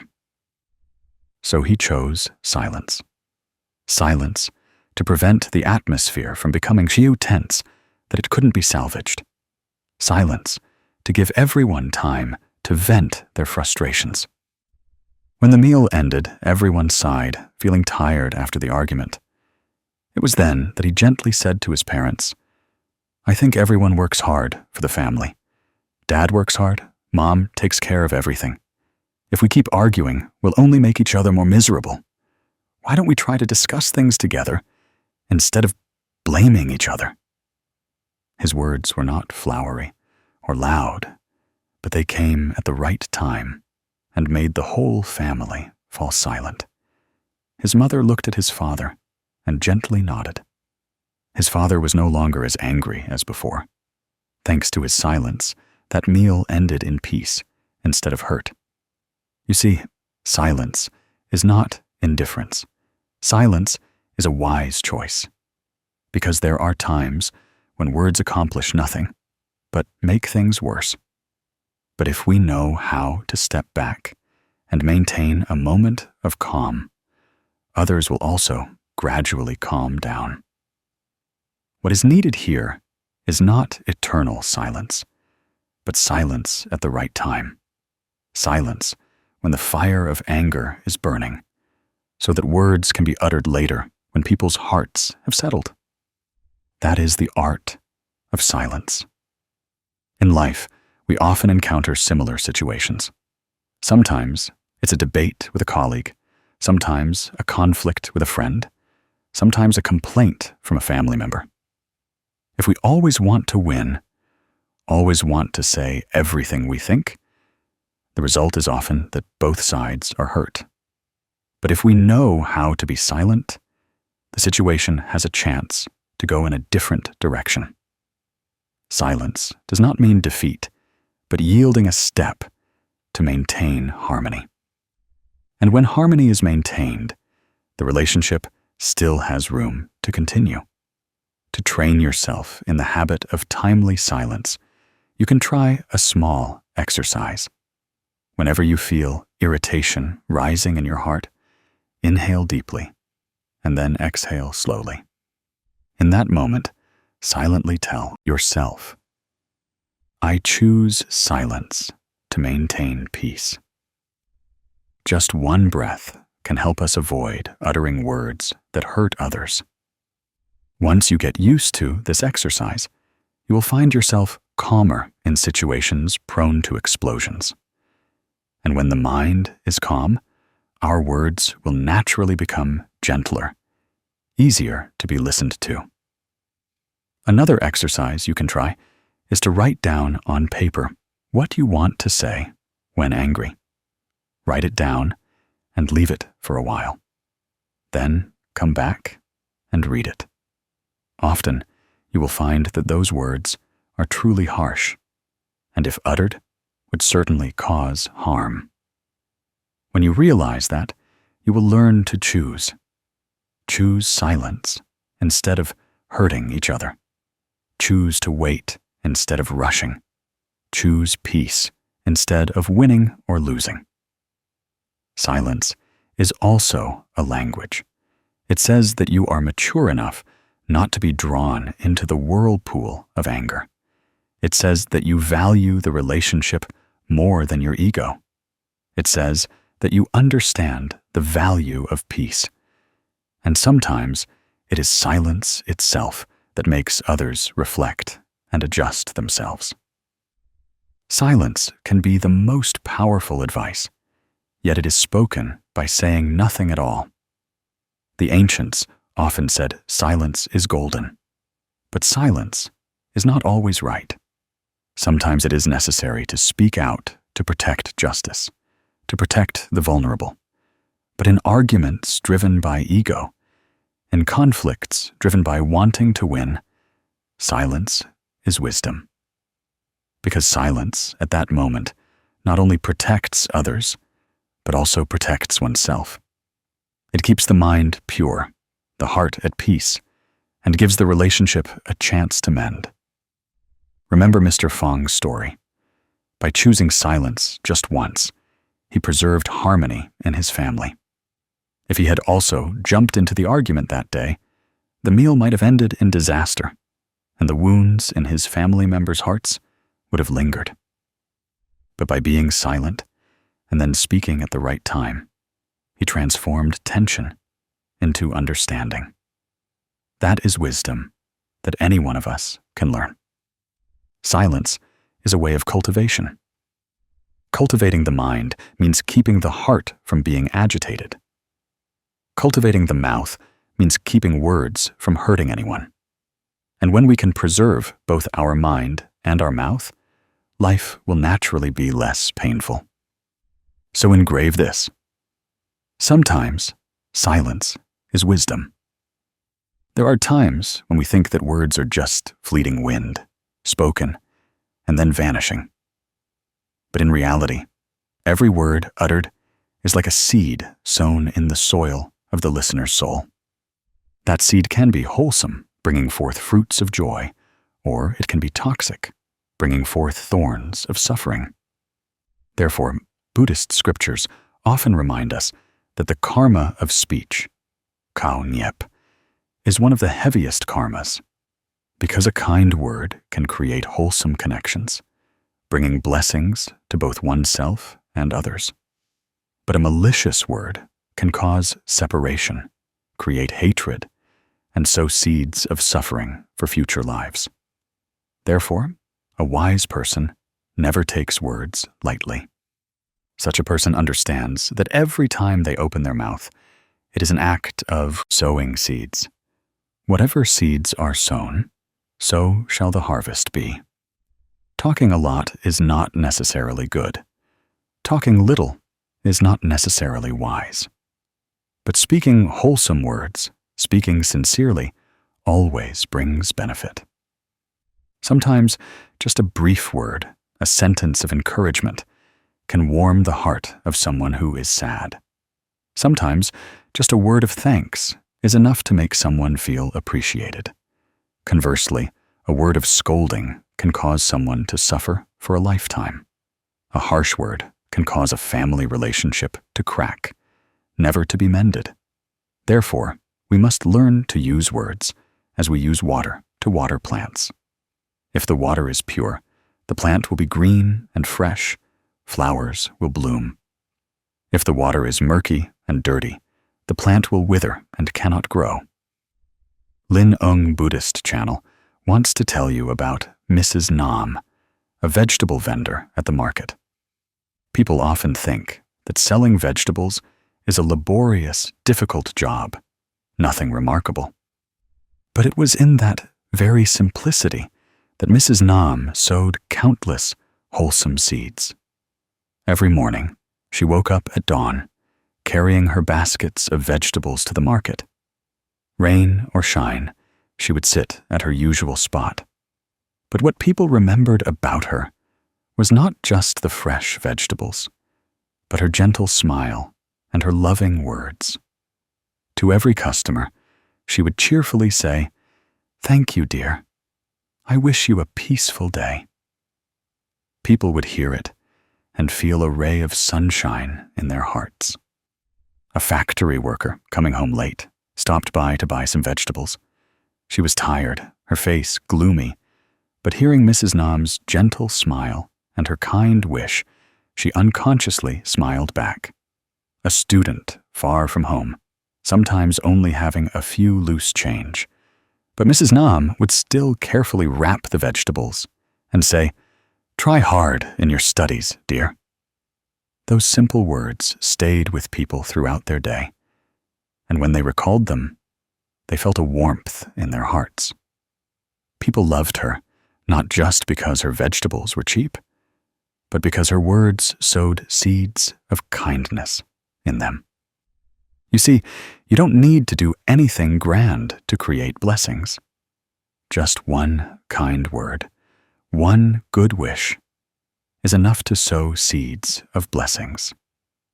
When Mrs. Nam said, "I wish you a peaceful day," she not only sowed joy in the listener, but also accumulated blessings for herself. Because when we make others happy, that joy naturally returns to us. That is the law of karma. One day, a customer in a hurry spoke harshly, blaming her that her vegetables were not as fresh as at another stall. If it were anyone else, they would probably argue back or show irritation. But Mrs. Nam just smiled and said, "Yes, I understand. It's hot today, so the vegetables wilt quickly. Next time, I'll pick really fresh ones for you." The customer felt embarrassed after hearing that, and from then on, every time they went to the market, they would stop by to buy vegetables from her. It was that gentleness, those words full of patience, that transformed one person. And from one person, it spread to many. The wholesome seeds thus multiplied. Reflecting on it, we realize that life is essentially about giving and receiving. Words are also a gift. Whatever energy we give out, we will sooner or later receive that same energy back. If we sow malicious words, one day bitterness will return. If we sow wholesome words, blessings will blossom sooner or later. So why don't we choose to sow wholesome seeds right from our smallest words? To practice sowing wholesome seeds with words, you can start with very simple things. Every morning when you wake up, try to say a kind word to yourself. Today, I choose to live in peace. Then, when you meet family members, say a loving word. Have a happy day, Mom. Study well, my child. When you meet friends or colleagues, encourage them. You can do it. I believe in you. These words sound simple, but have great healing power.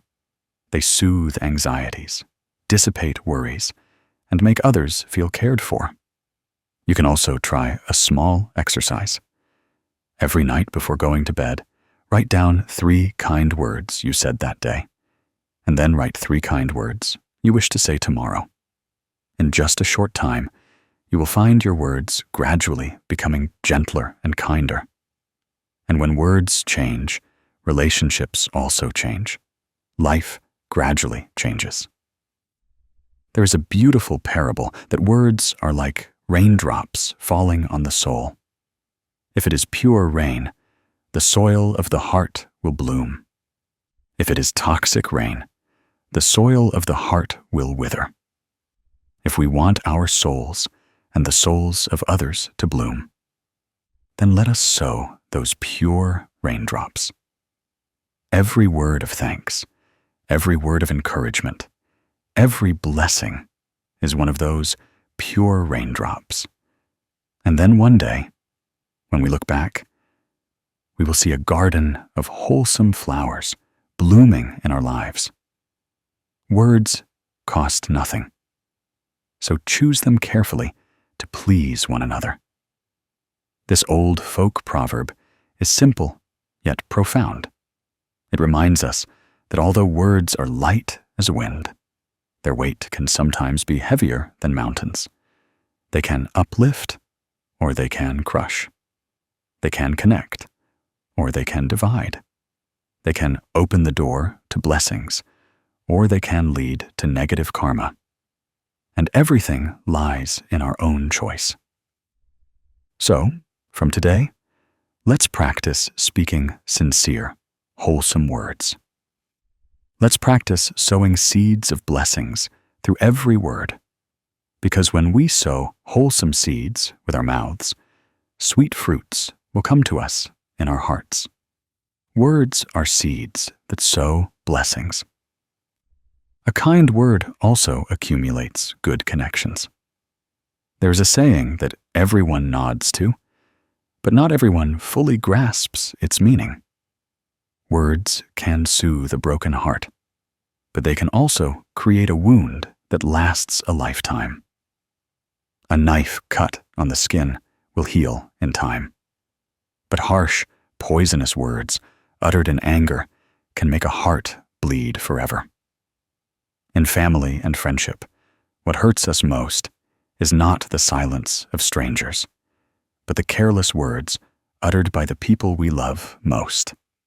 Because the closer the person, the deeper the impact of their words. Therefore, valuing each other in every word is preserving the most precious bond of human life. Consider this.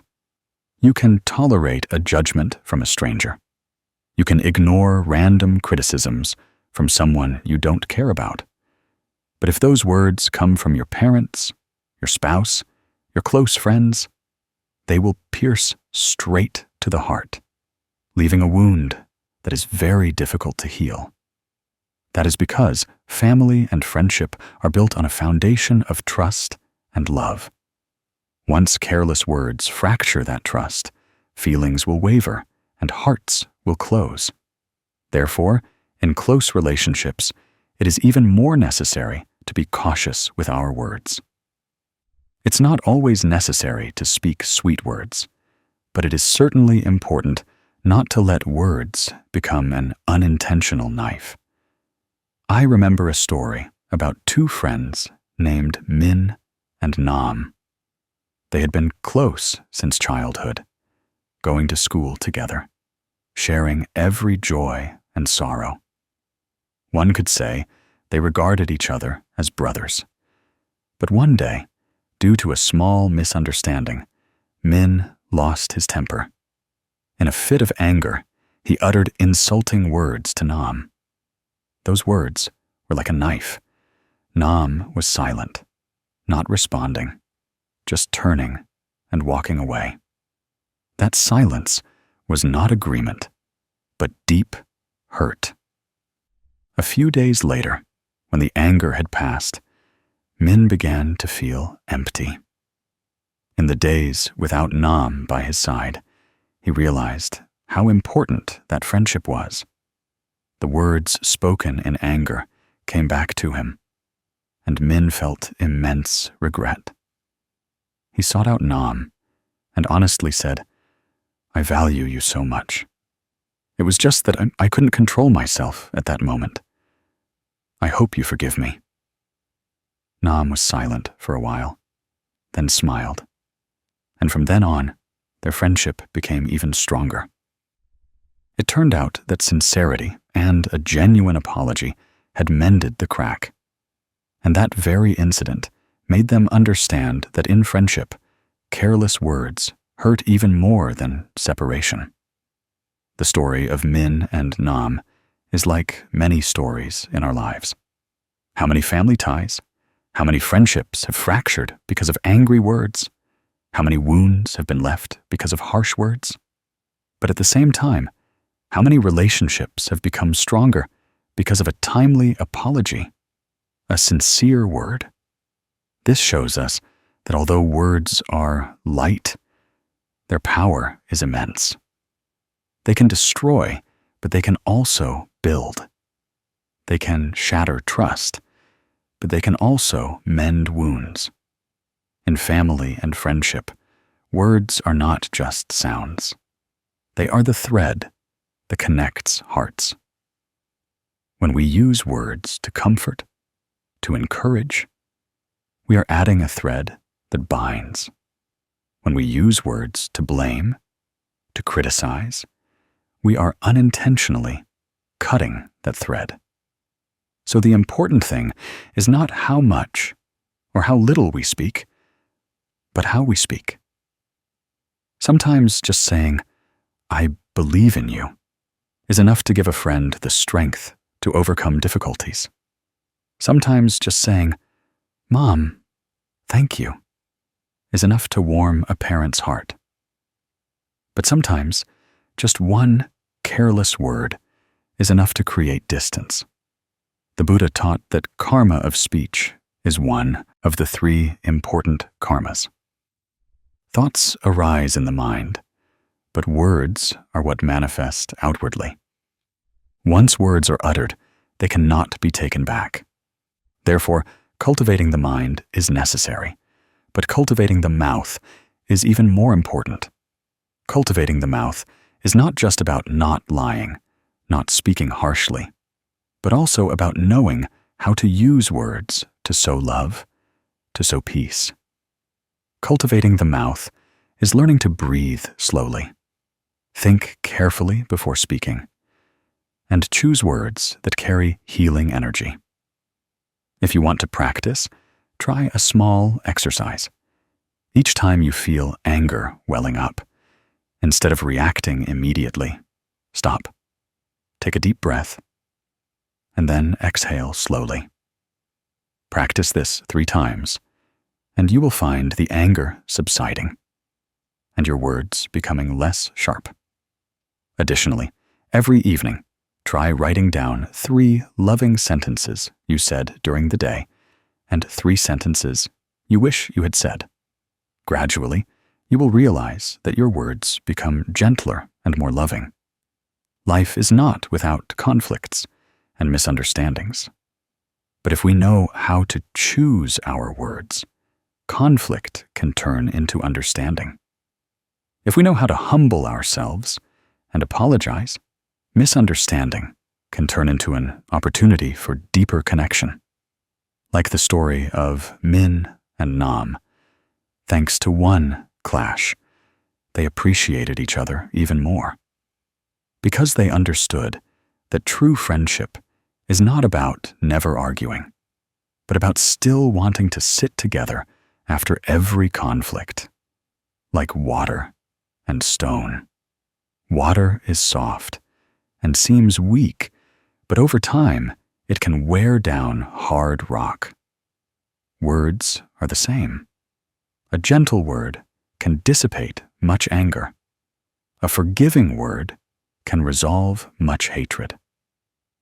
So let us choose to be water, not stone. Let us choose to speak cool, refreshing words instead of cold words. Because in family and friendship, words are the bridge. If that bridge stands firm, we remain close.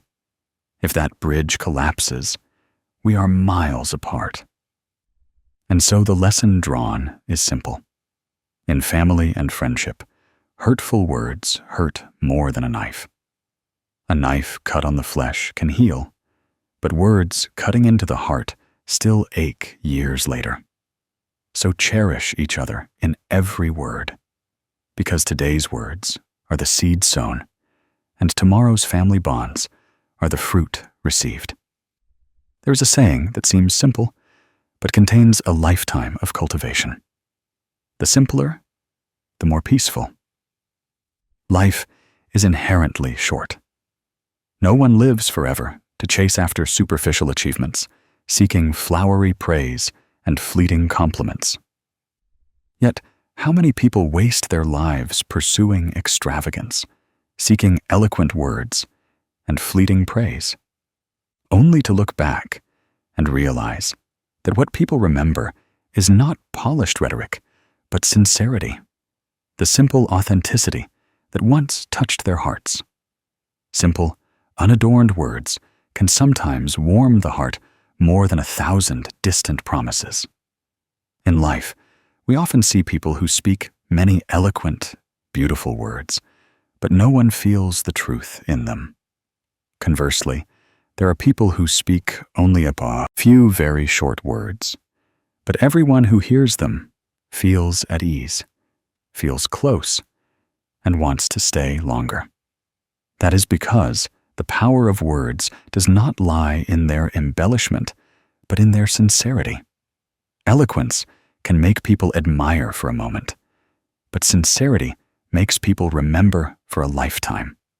Grandiosity can make others applaud, but simplicity opens their hearts. We can visualize it this way: an artificial flower, vibrant and brightly colored. From afar, everyone is amazed, but when you touch it, you find it lifeless, without scent, without vitality.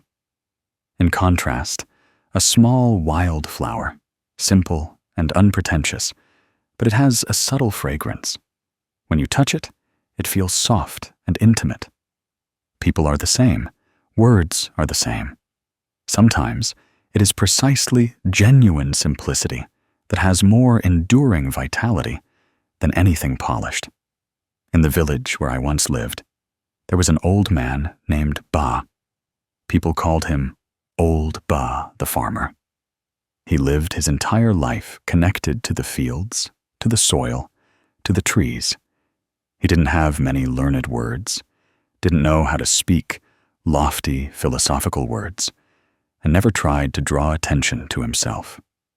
Every day, he just came home from work to care for his old wife, greeted neighbors with a simple hello, smiled and thanked anyone who helped him, and gently apologized if he caused any inconvenience. On holidays, he would simply wish his neighbors good health and peace. That simple. Yet, strangely enough, everyone in the village cherished him. They cherished him not because he was rich, nor because he was talented, but because in every word he spoke, everyone felt his sincerity. People felt comfortable around him because he was never ostentatious, never put on airs. Anyone who heard his thank you felt lighthearted. Anyone who received his wish you peace felt truly warm. Once, there was a wedding in the village. People came to offer congratulations, and everyone chose very beautiful, very long, very eloquent wishes. They wished for blessings like the sea, love like mountains, and a house full of wealth. Old Ba came, just smiled gently, and said one sentence: "I wish you both a harmonious, healthy, and peaceful life together." The wish was short, not flowery, but it brought tears to the bride and groom's eyes. They said that among the crowd of wishes, it was that simple wish that touched them the most because they felt its sincerity. You see? Sometimes we think we have to speak beautifully for people to remember. But ultimately, it is simple words, words from the heart, that touch others' hearts. Like water, it has no color, no flavor, but everyone needs it to live. Like sunlight, it is unpretentious, not elaborate, but everyone feels warm when illuminated by it. Simple words are the same.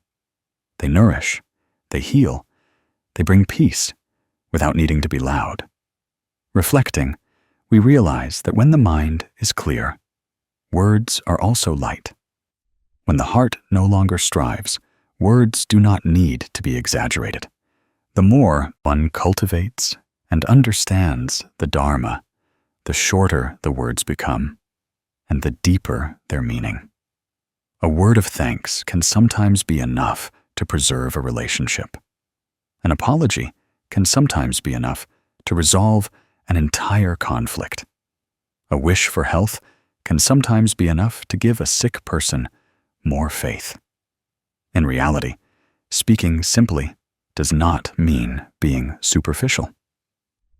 Simplicity does not mean caring less. On the contrary, speaking simply is because the heart is already full, with no need to show off.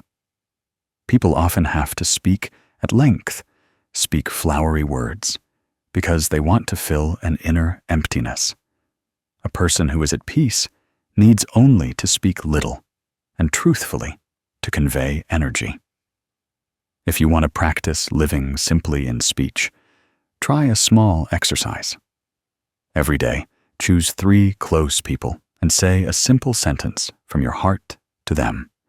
It could be, "Thank you, Mom," or "You've worked hard," or "I hope you sleep well." Not many words, not flowery, just simple and sincere. Then you will see that those who receive those words will smile, feel at peace, and you too will feel your heart lighten. Another exercise. Whenever you are about to say something, ask yourself, is this word truly necessary? Will it bring peace? Will it make someone happy? If yes, say it. If not, smile and remain silent. Silence is sometimes the simplest word. Life is short. No one remembers how many eloquent words you once spoke.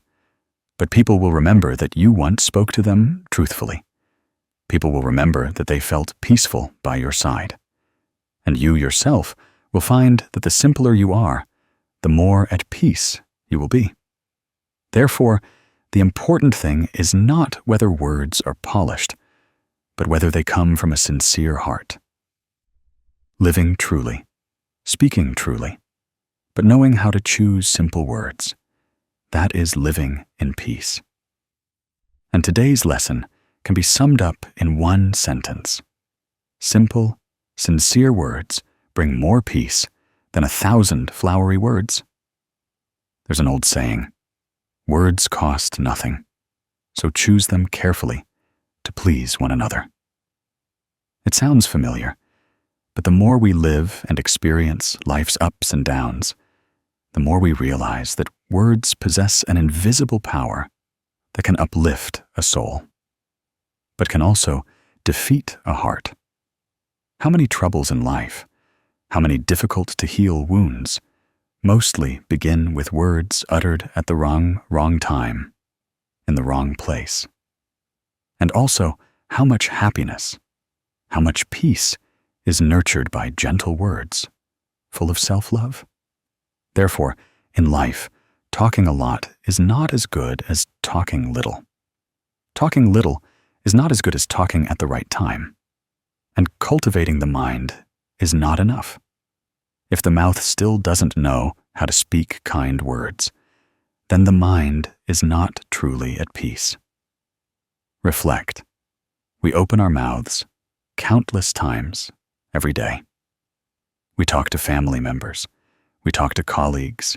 We talk to friends. We even talk to ourselves. What comes out of the mouth is like seeds sown in the soil of others' souls. Whatever seeds are sown, so shall the harvest be. Whatever words are spoken will leave an imprint. Sometimes it's fleeting, but sometimes it lingers in memory forever. Some people carry pain in their hearts their entire lives because of someone's careless words. And some people overcome adversity simply thanks to a simple word of encouragement. Speaking is like breathing. But if you don't know how to breathe, you inhale only dust and exhale only smoke, only making your body sicker. Your mind becomes more tired. If you speak without knowing how, it's easy to sow sadness, easy to create bad karma, and then you have to bear the consequences later. That is the law of karma in words. There is a small story that I once heard from a friend. He recounted a time when, in a fit of anger and rage, he uttered very harsh words to his wife. When the anger passed, he regretted it deeply because he knew in his heart that he never wanted to hurt that woman. But the words spoken could not be taken back. No matter how many times he apologized, his wife could not forget that moment. And in her heart, a crack had formed.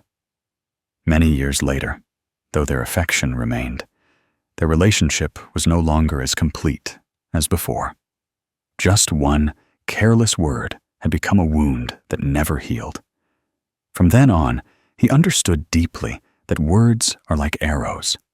Once released at the wrong moment, it can pierce a person's heart, leaving irreparable consequences. And he resolved to speak less, maintain more calmness, only speak when truly necessary, and speak with compassion instead of anger. I believe that each of us has experienced such moments.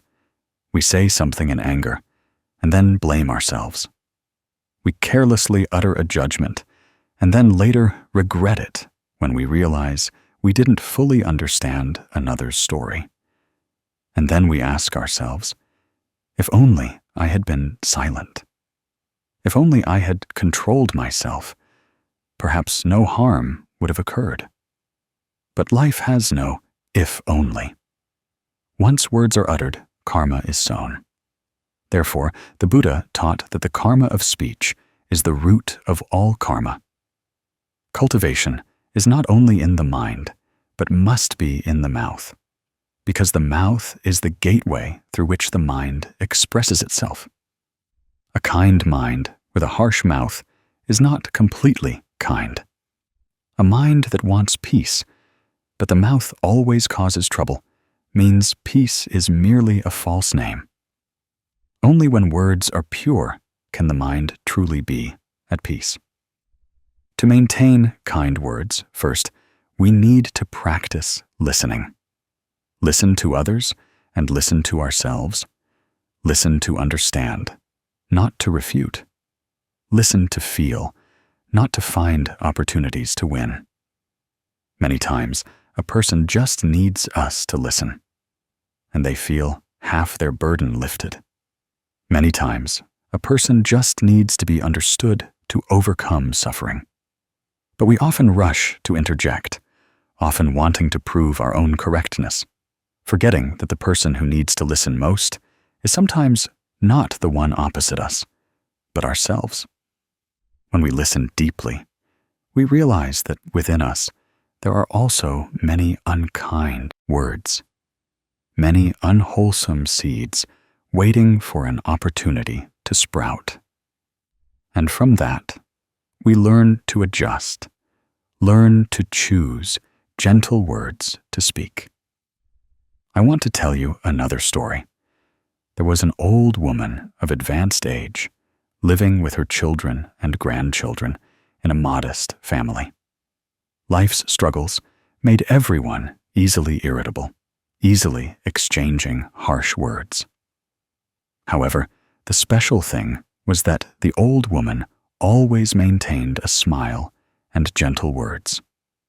Every time her children argued, she didn't interject to judge right or wrong, but just held each child's hand and told them that words are like water. The murkier it is, the harder it is to clear. The more you filter, the clearer it becomes. Children, try yielding a word to each other, as if yielding your mother a last breath in life, okay? Everyone then fell silent and became less angry. People said that thanks to her gentle way of speaking, an entire family avoided many big and small arguments. When she passed away, everyone felt a great void, because there was no one left compassionate enough to resolve storms with just a few whispered words.